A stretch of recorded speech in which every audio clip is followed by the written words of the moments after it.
നയന വിജയ്. പട്ടം SUT ഹോസ്പിറ്റലിലെ നെഫ്രോളജിസ്റ്റാണ്. ഞാനിന്ന് വൃക്ക രോഗങ്ങളെപ്പറ്റി പൊതുവായി ഒരു അവബോധനം നൽകാനാണ് ആഗ്രഹിക്കുന്നത്. നമുക്കറിയാം, ഹാർട്ടിന് അസുഖം വന്നു കഴിഞ്ഞാൽ ഹാർട്ടിൻ്റെ രക്തക്കുഴലുകൾ ബ്ലോക്കായാണ് ഭൂരിപക്ഷം ഹാർട്ടിൻ്റെ അസുഖങ്ങളും വരുന്നത്. അതുപോലെ കരളിന് മദ്യപാനം, മരുന്നുകളുടെ ഉപയോഗം എന്നിവ കൊണ്ടാണ് കരളിന് തകരാറ് വരുന്നതെന്ന് നമുക്കറിയാം.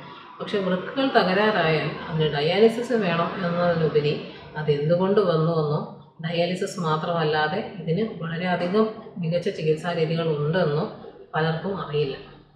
അതുകൊണ്ട് തന്നെയാണ് ഇന്നത്തെ ഈ ഒരു ടോപ്പിക് ഞാൻ തിരഞ്ഞെടുത്തത്. വൃക്ക രോഗങ്ങളെ നമുക്ക് മെയിനായി രണ്ടായി തിരിക്കാം: അക്യൂട്ട് കിഡ്നി ഇഞ്ചുറിയും ക്രോണിക് കിഡ്നി ഡിസീസും. അക്യൂട്ട് കിഡ്നി ഇഞ്ചുറി എന്ന് പറഞ്ഞാൽ വളരെ പെട്ടെന്ന് വന്ന കിഡ്നി തകരാറുകളെയാണ് അക്യൂട്ട് കിഡ്നി ഇഞ്ചുറി എന്ന് പറയുന്നത്. ഇത് സാധാരണയായി ഇൻഫെക്ഷനുകളിലാണ് ഏറ്റവും കൂടുതൽ കാണുന്നത്. എലിപ്പനി, ഡെങ്കിപ്പനി, മലേറിയ, ടൈഫോയിഡ് ഇൻഫെക്ഷൻ, ഏത് ഇൻഫെക്ഷൻ, യൂറിനറി ഇൻഫെക്ഷൻ, ന്യൂമോണിയ, ഇതെല്ലാം ശരീരത്തിലേക്ക് ഉയർന്ന അളവിൽ വരുന്നതിന് സെപ്സിസ് എന്ന് പറയും. സെപ്സിസ് വരുമ്പോൾ മറ്റ് അവയവങ്ങളെ ബാധിക്കുന്നത് പോലെ തന്നെ കിഡ്നിക്കും തകരാറ് വരാറുണ്ട്. രണ്ടാമതായി മറ്റ് അവയവങ്ങളുടെ തകരാറ്, അതായത് ഹാർട്ടിന് അസുഖം വരുമ്പോൾ കാർഡിയോ റീനൽ സിൻഡ്രോം, അല്ലെങ്കിൽ ലിവറിന് അസുഖം വരുമ്പോൾ ഹെപ്പറ്റോ റീനൽ സിൻഡ്രോം, പാൻക്രിയാസിന് അസുഖം വരുമ്പോൾ ഇതിനെല്ലാത്തിൻ്റെ ഭാഗമായിട്ട് കിഡ്നിക്ക് തകരാറ് വരാം. ഇതിന് പുറമെ വളരെയധികം കണ്ടുവരുന്ന ഒരു ഇതാണ് മരുന്നുകളുടെ ഉപയോഗം മൂലം കിഡ്നിക്ക് വരുന്ന തകരാറ്.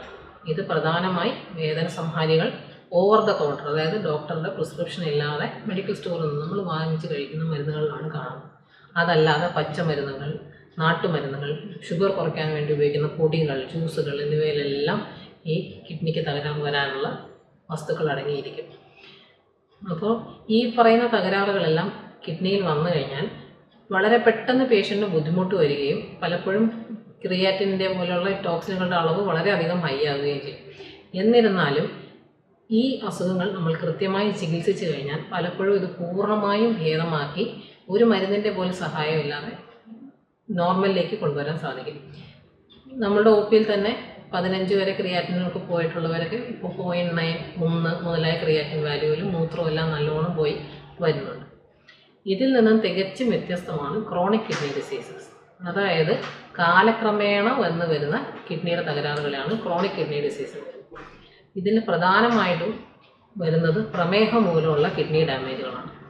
അതിന് പുറമെ രക്തസമ്മർദ്ദം മൂലമുള്ള ഡാമേജുകളും, പിന്നെ കിഡ്നിയുടെ രക്തക്കുഴലുകളെ ബാധിക്കുന്ന റീനോ വാസ്കുലർ ഡിസീസസ്, അല്ലെങ്കിൽ കിഡ്നികളുടെ വൃക്കകളുടെ പ്രവർത്തനം ബാധിക്കുന്ന ഗ്ലോമറുലോനെഫ്രൈറ്റിസുകൾ, ഇതല്ലാതെ ഈ പറയുന്ന പോലെ മരുന്നുകളുടെ ഉപയോഗം തുടർച്ചയായി വരുന്നത് കൊണ്ടുള്ള ഡാമേജുകൾ വരാം.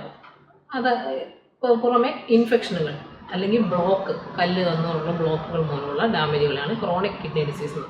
ഇത് പലപ്പോഴും ലക്ഷണങ്ങൾ വളരെ കുറവായിട്ടും വളരെ കാലക്രമേണ ഡെവലപ്പ് ചെയ്ത് വരുന്ന ക്ഷീണം, കിതപ്പ്, വിശപ്പില്ലായ്മ പോലുള്ള ലഘുവായ ലക്ഷണങ്ങളെ ഇതിന് കാണുന്നു. ഈ രോഗങ്ങളുടെ പ്രത്യേകത എന്തെന്നാൽ പലപ്പോഴും ഇത് നമ്മളുടെ അടുത്ത് എത്തുമ്പോഴേക്കും അത് ചികിത്സിച്ച് പൂർണ്ണമാക്കാവുന്ന സ്റ്റേജ് കഴിഞ്ഞിരിക്കും. ഇങ്ങനെയുള്ള രോഗങ്ങളിൽ നമുക്ക് കിഡ്നിയെ സപ്പോർട്ട് ചെയ്ത് കൊടുക്കാനുള്ള മെഡിസിനുകൾ, അതായത് BP-യോ ഷുഗറോ കൊണ്ടാണെങ്കിൽ അത് കൺട്രോൾ ചെയ്ത് വെക്കാനും, അതുകൊണ്ട് ശരീരത്തിൽ തങ്ങി നിൽക്കുന്ന യൂറീമിക് ടോക്സിനുകളെ കുറച്ച് വയ്ക്കാനുള്ള മെഡിസിനുകൾ, കിഡ്നിക്ക് ശരീരത്തിലെ രക്തത്തിൻ്റെ അളവ് കൺട്രോൾ ചെയ്യുന്നതിലും വൈറ്റമിൻ D പോലെയുള്ള, കാൽഷ്യം പോലെയുള്ള അയോണുകളുടെ അളവ് കൺട്രോൾ ചെയ്യുന്നതിന് നല്ല റോളുണ്ട്. പലപ്പോഴും രക്തം കുറയുമ്പോൾ ഈ കിതപ്പും ക്ഷീണവും കൂടും. അപ്പം രക്തം കൂടാനുള്ള മരുന്നുകളും മറ്റ് കാൽഷ്യം, ഫോസ്ഫറസ് പോലെയുള്ള അയോണുകൾ ലെവലിലാക്കാനുള്ള മരുന്നുകളുണ്ട്. മരുന്നുകളിൽ നിൽക്കാത്ത പക്ഷമാണ് പെർമനൻ്റ് ആയിട്ടുള്ള ഡയാലിസിസിലേക്കോ അല്ലെങ്കിൽ കിഡ്നി മാറ്റിവെക്കുന്ന പോലുള്ള ചികിത്സ, ട്രാൻസ്പ്ലാന്റേഷനിലേക്കോ പോകും. രണ്ട് അസുഖങ്ങളും രണ്ട് തരത്തിലുള്ളതാണ്. അതിനേക്കുള്ള ചികിത്സയും വ്യത്യാസമാണ്. അല്ലാതെ പൊതുവായി കിഡ്നിക്ക് തകരാറ് വന്നാൽ പിന്നെ ഡയാലിസിസിലേക്ക് പോകുന്നു എന്നുള്ള ധാരണ തികച്ചും തെറ്റാണ്. മനസ്സിലാക്കുന്നുവെന്ന് പ്രതീക്ഷിക്കുന്നു. നന്ദി.